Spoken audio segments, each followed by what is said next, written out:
take us through lies, damn lies, and statistics. Now, there's no fire alarms, obviously, because we're remote, and we presume that you know where your own toilets are and your facilities, so we won't go through that.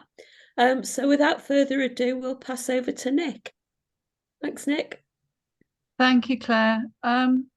Okay, well, I've got a short and sharp presentation to do, and I think you will. Have you already had my 10 top tips, or will you get them afterwards? You'll get them afterwards. Okay, so I've written 10 top tips, which some of them are practical and some are about the kind of way you should approach doing research, because I'll share my screen and the slides.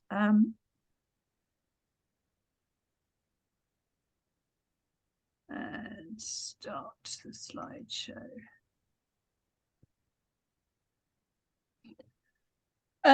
Because this is all about how to tell the truth with your evidence, and truth is such a sort of loaded term now, isn't it? And it's really making sure that what we're telling people is really what's happening, and what you can do, how to collect information and what you can do with it, and how to reflect, how that reflects on what you're doing. So just starting with what is research, what do we mean by research? Because I so often have conversations with people and it's kind of, well, we want to do some research, we're going to do a questionnaire. And one of the really key things I'd like you to get from this is that research is not just about questionnaires. So it's a way of finding and gathering information in a systematic way, and it's doing it with purpose. You gather information, we all gather information every time we set foot out of doors, every time we have a conversation with somebody, and we're absorbing things. But research is doing it systematically by saying, we have a question and we want to find out what the answer is. And it can help you with your planning, with reviewing, with looking at what's working and what isn't working. And sometimes it can be really simple questions like, how many people visited our community centre last year? And what were the most popular activities? So those are very simple bits of information, and you probably already hold the data. You probably already know how many people came and what people attended when they were there. So it's about pulling that information together. But as well as facts and figures like that, it's also looking at finding out what would put that research into context. So did we think this was, we were expecting a bigger figure, or are we surprised at how many we've got? Did people like using the community centre? Did some people use it more often than others? Why was that? Why didn't more older people, or your young people, or parents, or people with disabilities, or people from the new estate, why didn't certain groups use it as much as other groups? And are there other community centres that have succeeded in attracting a broader range of people? So we might want to do a bit of research to find that out. And that's not just looking at our own organisation, that's branching out to look at what other people are doing as well. And all of this can be seen as research. So why do community groups need to do it? I think first and foremost, it's making sure that you've assessed the particular needs and wants of a group of people or a local community, to make sure that you've really genuinely asked yourself, what do people want from us? And then you need to find out whether you're actually, what you're doing is meeting those needs in the way that you think. So we all make assumptions and absorb things, and we try to apply them, but has that worked? So it's important to follow up and find out whether you have met the needs or not. Can you identify trends in services? Are some things becoming more popular and some things becoming less popular? Are some activities more popular in the winter and some in the summer? That allows you to plan more for what it is that people are doing. It allows you to map other services in your area. What are other organisations doing? Are they doing what you do? Is it complementary? Are you potentially in competition? Are there gaps? You can monitor or evaluate a service or project, and also measure the impact. So what's changing as a result of what we're doing? So there are all sorts of good reasons for community groups to do research.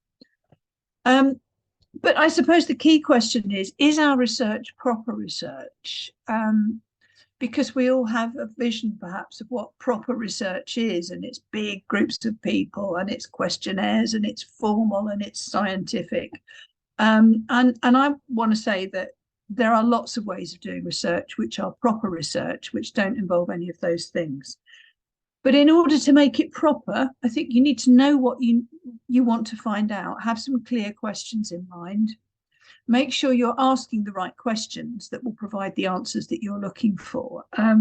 So if you want to know what people do, you can count them. If you want to know what people think, you've got to ask them. And that's probably not going to be in a form of a questionnaire. That might be in a more qualitative way, like doing interviews or a focus group or something. So, and the questions will be different in a questionnaire to if you're having a conversation with somebody. You need to listen to what people are actually saying, whether that's ticking a box in a questionnaire or in an interview situation. Really make sure that you're listening properly and taking note of what the answers are. Don't just kind of put in the highlights and fill in the rest from memory. You can find out a lot by just observing what is going on around you, again in a formal way, and saying, well, we're going to just observe what people are doing. So when people come in, do they go straight to the coffee shop, or do they go straight to their activities? Do they wait around afterwards? Do they stand in the reception or in the car park? What can we observe about what people are doing, and making sure that that's slightly formalized, because you can get an awful lot of information just by watching. Think about what the answers might mean. Don't just automatically assume that there's a specific conclusion. There might be all sorts of reasons that people are doing things. Be ethical in your approach and honest and unbiased about what you find out. And I picked this up in my top tips and said, go into this with an open mind about what you'll find. If you find something that wasn't what you expected, or doesn't even put you in a particularly good light, you have to honestly reflect on that and say, what does that mean to us? How has this come about? And what do we need to do to change it? And also make sure you've enabled all parts of the target group to contribute. Don't just interview the people you know really well, or the people who are on your committee. Make sure you're reaching out to all parts of the area, all of your user groups, not just the ones who it's easiest to contact. We often talk about research in two terms, using the technical words qualitative and quantitative, or, as you can more easily say, words and numbers. So qualitative or quantitative words. Qualitative means words, it means stories, it means asking people what they think, it means trying to find out why things are. Why do people think that? It can be about collecting case studies or examples of what people experience when they use your service. And it can be interviewing people to talk about their experiences, their stories, and so on. Whereas quantitative is about numbers. You can work out percentages, how many people are doing such and such a thing. I've just recently finished writing an evaluation of a project where there were lots of different delivery partners, and they all had different amounts of people that they were supporting. And so the only way that you could compare the data across all the organization was to put it in terms of percentages. So it wasn't that these people did 20 of something and these people did 50, because actually these people only had 30 people come to them and these people had 90. And the only way you can compare that is by turning those numbers into percentages. So percentages are really helpful for comparing data. You can ask people what they did. So did you do this, things that are easy to tick a box. How many of them did it? It's about counting things, and it can often be about getting your information from questionnaires. But in both cases, you need to make sure that, is this information that you're getting representative of a wider group, or is it just the view or the story about this particular group? And of course, there's a lot of, we often hear debates about whether qualitative or quantitative is best. And I would always say you need both. You need stories and you need numbers. You need to get the feel of a project, as well as see in actual terms how many people have used it. And those The qualitative story will tell you what difference you're making. The quantitative will say, was this, how many people have we affected? And actually, both of those things are really important. I think always remember this is social research. It's not something that you're not testing something in a lab where you've got exactly the same conditions for every time you do something. And be realistic about that, because you're not going to have laboratory controlled experiments. You're not doing that kind of thing. So there will always be subjective interpretations. It will be that my interpretation of a set of data is going to be slightly different from yours. And you have to sort of play that out, find out a bit more about it. Why do I think that? Why do you think this? So it's not hard data that you can say, we have proved this. It's, we think we've demonstrated that this is true. And the question always to ask is, would anyone else carrying out this research come to broadly similar conclusions? It's not just because it's us and we want to know this and we're putting this spin on it. It's, would anybody coming to this question come up with a broadly similar answer? And that's a very good litmus test for what you're trying to find out. Now, this is in terms of knowing what you've got, and the cartoon is a research joke. It made me laugh anyway. But the issue is, if I'm trying to park my car and I can't find a parking space and it's a really rainy day, I might think, actually, the reason I can't park my car is because it's raining, and more people have come out in their cars because it's raining, and that's why I can't find a parking space, which might be true. But it could also be that there are loads of other factors. It might be that it's the schools are turning out, so lots of people come to pick up their kids from school. It might be market day. There might be a concert on in the arena up the road. You know, there's all sorts of reasons why it might be hard to find a parking space. And that's what we call correlation. The fact that something else is happening at the same time as this is happening, there's a correlation. There might be a link between it being wet and me not being able to find a parking space. However, it's not the same as causality, which saying this causes that to happen. I have put up my umbrella because it is raining. If it wasn't raining, I wouldn't put up my umbrella. That is a direct causal link.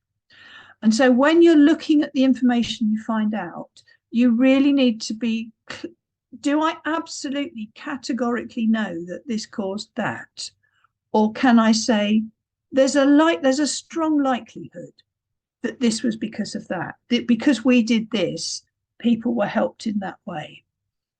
You can't always know for sure, but that's the cartoon joke. It sounds like the class helped. Well, it maybe it did, but we can't prove that for certain.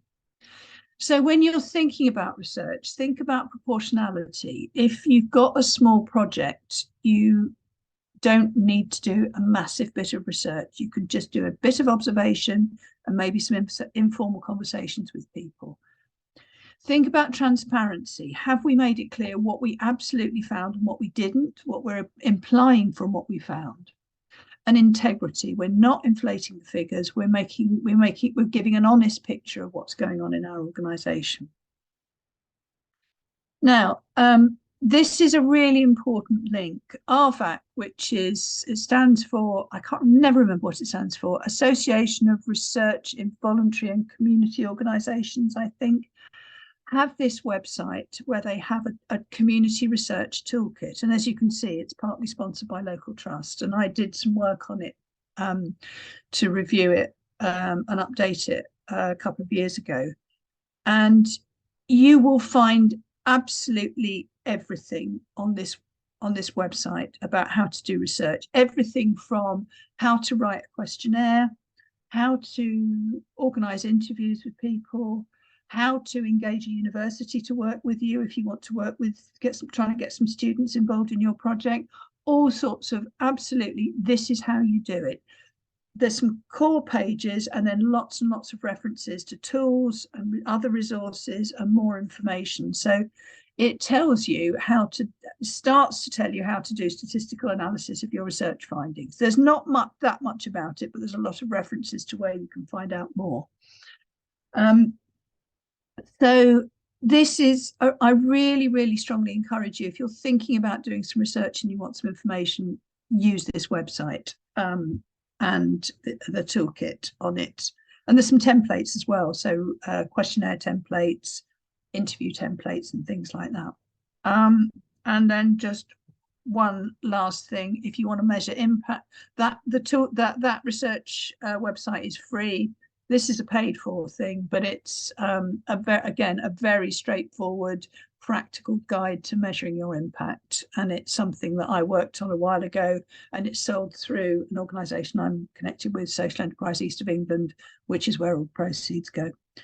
So, very quick gallop through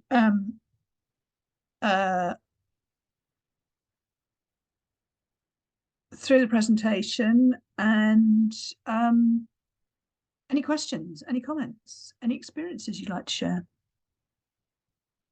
Anybody, any questions? Yeah, I put one in the box. We were going to do a project. We were going to do Wi-Fi on the estate, and we wondered whether or not it'd be worth it. So we actually engaged a guy who went around and measured the availability of Wi-Fi on the estate. Turned out, actually, people didn't want Wi-Fi. All right, they wanted something else. They didn't know what they wanted, but they didn't want Wi-Fi. I think young kids want Wi-Fi, but the old folks are quite happy just delivering it from home. So we were going to spend money on doing towers and whatever, and then we got told, people don't want it. You're just going to waste your money, really, because most old folks don't deal with Wi-Fi once they're out the house. They deal with phone calls, but the Wi-Fi they sit at home quite content with. And it was great that we engaged somebody to do that for us. And we also did one where we were talking about things like job clubs and stuff like that. And we did a poll of 20% of the population, and they turned around and said, well, actually, somebody else is delivering that. Why are you delivering that? We don't want you to deliver. You know what I mean? So there was something what came out really strong, which was a Sparks project, which we put a lot of money in. That was working with chaotic people.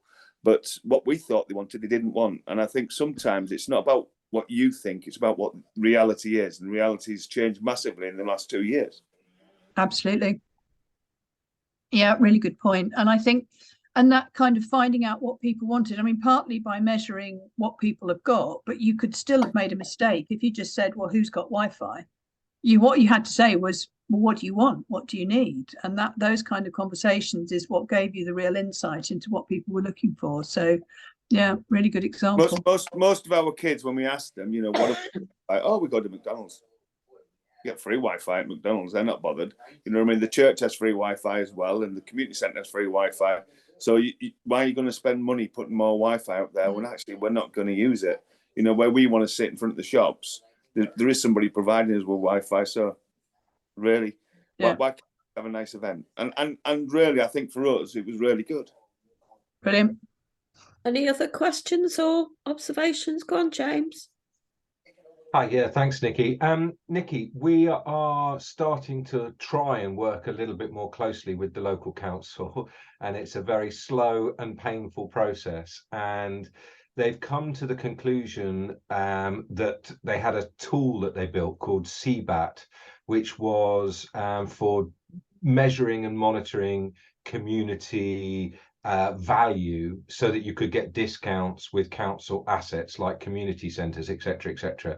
They've now basically agreed, based on a lot of evidence that we provided them, that the whole thing is a load of rubbish and doesn't work and doesn't do what it's trying to do. And they've invited us to be part of a working group to use best practice and to find some new system to value community volunteering and community use within community assets. Could you give me any pointers or any websites or any best practice or any tips as to how I can contribute valuably to this process rather than look like an amateur? Thank you. Well, one of the things I always suggest people look at as an approach is the social return on investment model. And if you go on to Social Value UK, Now, this is not to suggest that you need to do the whole. It's called SROI for short. It's a really robust methodology, but I think for a lot of community groups, it's not appropriate. It's not proportionate to what you're doing, because it takes an awful lot of work and you need a lot of detailed information, which most community groups haven't got. But when you look at their approach, it's got 7 principles, I think, and it's things like ask people, talk to people first, find out what they want, exactly as Bill was just saying. Don't make assumptions about what people want, and it sort of repeats the be robust and transparent in what you're doing. So that if you just look at the introduction to the approach, it's very good and clear in terms of what you're doing. And I think if they can start with something like that, SROI goes on to give a monetary value so it's that classic, for every pound we get, we create £4.76 worth of social value, which is kind of a bit arbitrary often. It depends how well you did the exercise about what your ratio comes up at. And I wouldn't advise for community organisations that they go down that route. But it's certainly, I mean, have a poke around that RVAC website and see if there's anything on there that you think will be helpful, that you can use, because there's it's sort of pulled together quite a lot of community resources. And I think it's got to be something that community groups don't spend their whole time measuring rather than doing. And that's what councils often forget, because they've got a room full of people whose job it is to measure stuff. And that often gets divorced from the doing of it. So those are the things that I would suggest. Thank you. Can I share? Yeah. Being a rep, one of my areas had a lot of problems with a councillor who the other councillors said had a vendetta against Big Local, and it got very, very nasty. And one of the things that they did to negate that was to purchase a full estate door knock. And so they knocked every house and leafed every house on the estate, and they got independent people from elsewhere in the northwest to do that, who were community connectors, so they were used to talking to people on the doorstep, and they came out with a report about what local people wanted. Mm-hmm. And that cost them about £2,000 or £3,000, but it's the amount of grief that it has saved them in purchasing that has been phenomenal, because every time the councillor says, well, I've spoken to 3 people and that's not what they want, to say, well, here's the full estate door knock, actually this is what the majority of people want. So they had that evidence, and I'm so glad I got them somebody independent of the area to do that, because they can't say there was any axe to grind, or because they had fresh people who are used to door knocking, used to going around talking to communities, come into the estate 3 weekends in the year and just do that complete estate door knock. And that saved them so much grief. Yeah. And I think it underlines sometimes it's really valuable to have independent people from outside the area. If you've got if you've got factions, if you've got entrenched views, there's always the accusation that your research is going to be biased. And sometimes it's really, really helpful to bring in other people. Sometimes people on the estate just know the people so well, and as long as they're trusted, they can get to places that other people can't get to, that people who would never speak to somebody from outside the estate. But it's really important that you think about which is going to be the more important factor in anything that you're doing. Sometimes it's really helpful to have independent outside people. Sometimes you can do the better job because you're inside and and people know you know. But then you just need to be really careful about not imposing your own views on what people are saying. So they're always those are really important questions to ask yourselves when you're planning to do any bit of research. Can we do it? Do we need to get somebody else in to do it? How much work are we going to have to do with another organisation? Because that doesn't mean to say that you don't have to do anything, but you can bring in, you can trust the integrity of the people that you are bringing in. That's really important. Stuart, did you have anything to ask? No, I don't think so. Thank you. I did have an experience of using the social return of investment. So we got a grant from a housing association, and that was one of their prerequisites. And it was really cumbersome and sort of over the top for the amount that we were receiving. So yeah, it was a lot of work and not much return really. No, I knew a tiny community organisation that did that sort of, they were a community gardening project, and they had I think they got £10,000.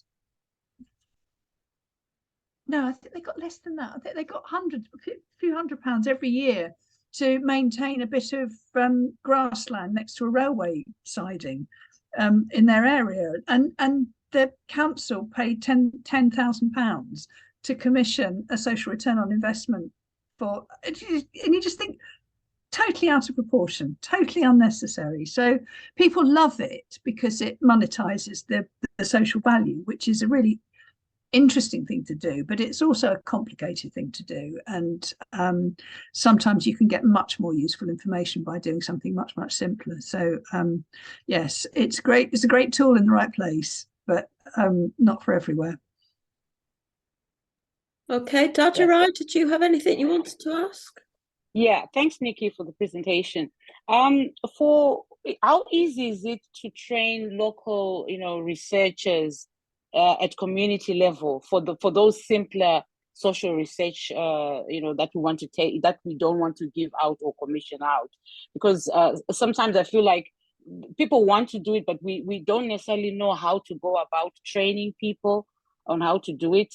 We have a few willing people who would want to say don't knock, but maybe we are not confident enough to go out there and do it. Are there organizations that we can work with? Or yes, I mean, I don't know, I can't sort of say off the top of my head who. There certainly used to be a lot of organised, I mean, finding people to do teaching or training in community activity of any kind is quite difficult at the moment, but it would certainly be worth trying to find somebody. I mean, I'm happy to I'll have a look and send you some things if I can find it. If I come across anything, I'll let you know.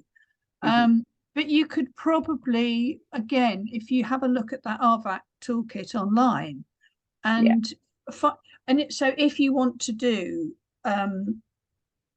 some interviews, then you can use the materials in there for you to help train people to do the interviewing.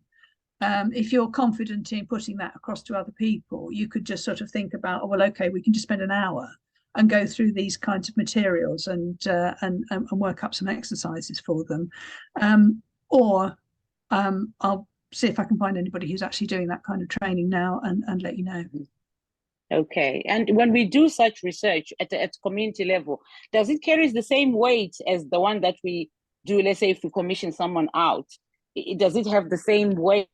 Because sometimes there's a general feeling that, let's not sometimes do that for certain purposes, let's say for funding or whatever. It may not be seen as if it's very objective. I think one of my hints and tips is, if you do a piece of research, publish it, put it on your website, put it on your social media, get your findings out there. And I think when you write it up, say, we did this, we found that, this was the way we did it, this is what we're claiming to know, but we understand we don't know that. And as long as you report it really honestly and openly, I think it will have weight.